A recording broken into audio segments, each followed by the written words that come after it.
Selamat pagi, salam sejahtera. Beberapa hari yang lepas, Sabudin memberikan satu kenyataan dalam blog beliau.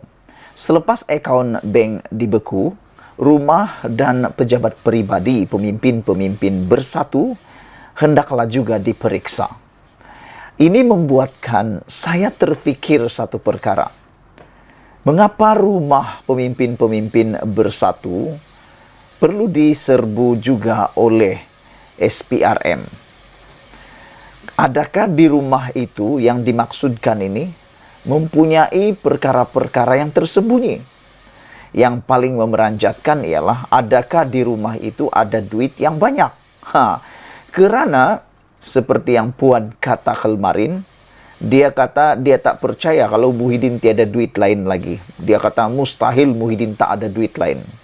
Apabila Muhyiddin kata tiada duit bikin bayar gaji staf Perikatan Nasional apabila akaun bersatu dibekukan, makna kata tiada duit lagi lah tunai dalam tangan.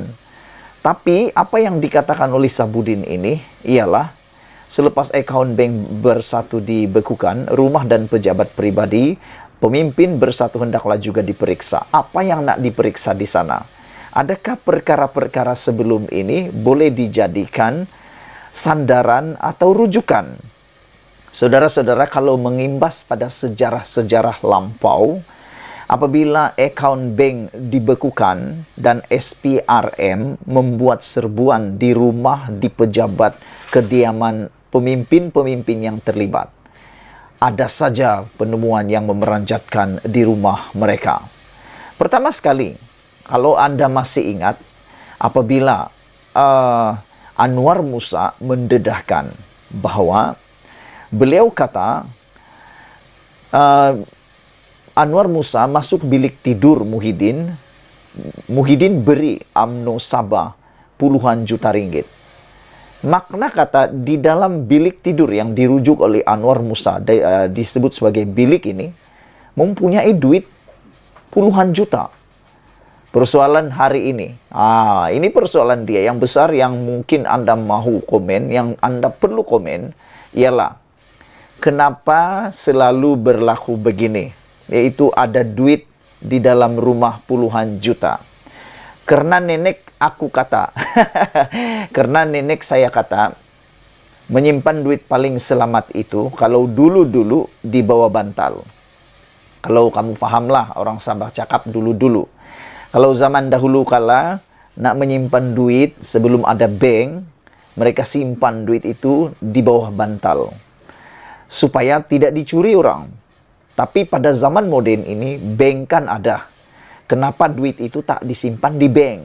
Tolong jawab. Tolong bantu saya jawab. Kenapa duit itu yang puluhan juta itu tak disimpan dalam bank, disimpan pula dalam bilik? Ada lagi beberapa duluan yang saya akan kongsi selepas ini. 2-3 case yang mana duit itu diserbu, bukan duit, rumah itu diserbu, pejabat itu diserbu, uangnya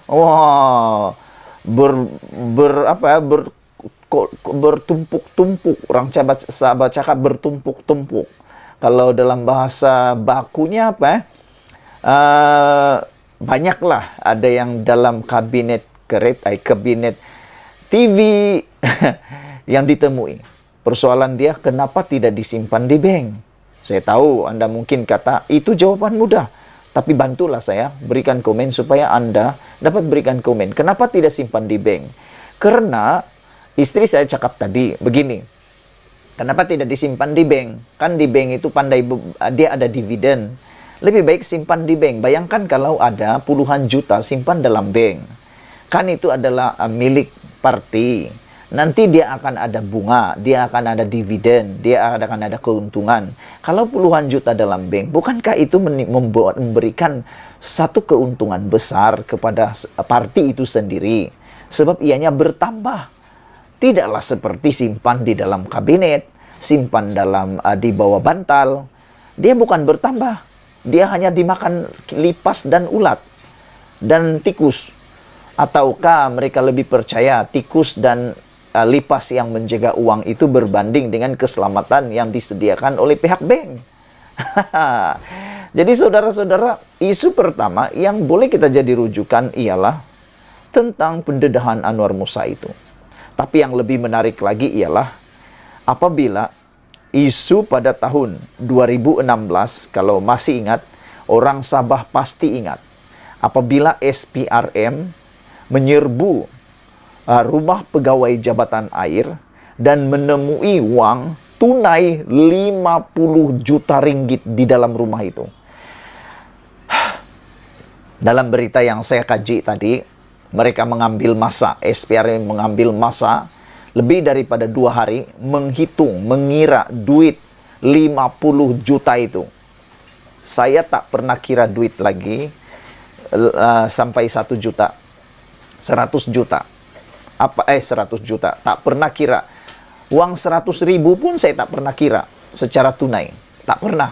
Dalam account pernah kiralah kan. Tapi dalam tunai tak pernah. Saya tak tahu berapa tebalnya. Bayangkan 50 juta mengambil masa berhari-hari baru selesai kira. Persoalannya kembali semula kepada yang asal. Kenapa mereka simpan dalam rumah? Apa yang ditakuti sangat? Ketaralah sangat kan, mereka takut kedapatan ada sesuatu yang tidak sesuai ataupun melanggar peraturan. Kalau tidak, lebih baik duit 50 juta ini simpan di bank, biar dia, orang Sabah cakap, biar dia beranak, biar dia ada dividen, keuntungan kan.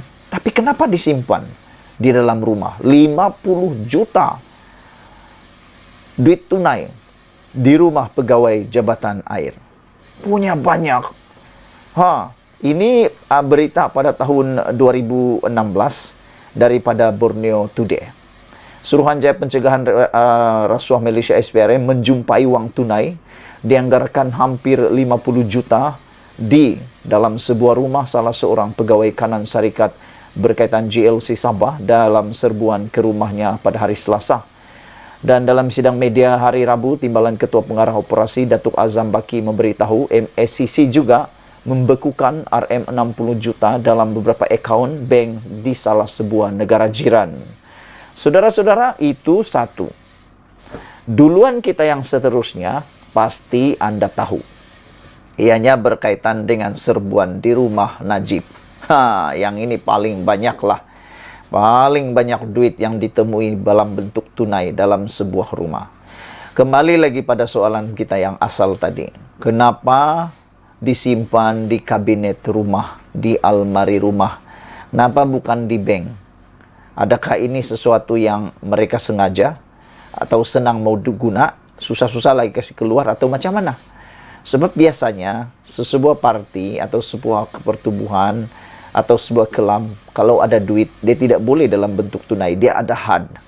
Dalam perlembagaan yang saya tahu, sebuah persatuan atau organisasi, perlembagaannya itu akan memberitahu hanya sekian duit, nilai duit yang boleh dipegang oleh bendahari atau pengerusi, selebihnya mesti dimasukkan dalam akaun bank bagi menghalang dan mengelakkan berlakunya kehilangan duit dan juga penyalahgunaan uang. Tapi kenapa sampai ada duit dalam almari bernilai lebih daripada 1 juta? Tadi 50 juta. Tadi Anwar Musa dedah berpuluh juta. Selepas itu ada 50 juta. Dan yang paling mengejutkan, dalam isu kes skandal 1MDB, walaupun tidak dikaitkan, tapi SPRM menyatakan bahawa mereka menemui uang tunai lebih RM 114 juta milik Datuk Seri Najib Razak. Itu yang ditemui. Saudara-saudara sekalian, merampas sejumlah wang. Antara serbuan yang dibuat adalah di sebuah kondominium mewah di Pavilion Residence yang dikatakan milik Najib dan merampas sejumlah wang tunai, barang kemas dan beg-beg tangan berjenama. Amar Singh juga menjadi orang yang paling populer ketika ini kerap mengadakan sidang akhbar melaporkan perkembangan kes berkaitan Najib. Saudara-saudara sekalian, yang menariknya ialah Najib telah berulang kali menafikan bahawa uang tunai dan barangan yang disita adalah milik peribadinya. Malah kondominium yang diserbu juga bukan milik ahli parlimen pekan itu atau istrinya. Itu dakwaan Najib Tun Razak. Hakim mengatakan, Hakim Muhammad Jamil Husin berkata Jabatan Peguam Negara gagal membuktikan bahwa wang RM 114 juta itu mempunyai kaitan dengan skandal penyelewengan dana 1MDB. Beliau juga mengarahkan agar wang tunai yang disita kerajaan itu dikembalikan kepada Najib dengan serta-merta. Itu yang berlaku pada tahun 2021 dalam edisi 9, 22 Mei 2021.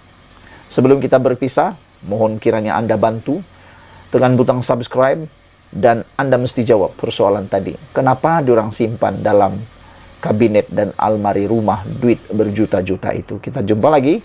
Bye-bye.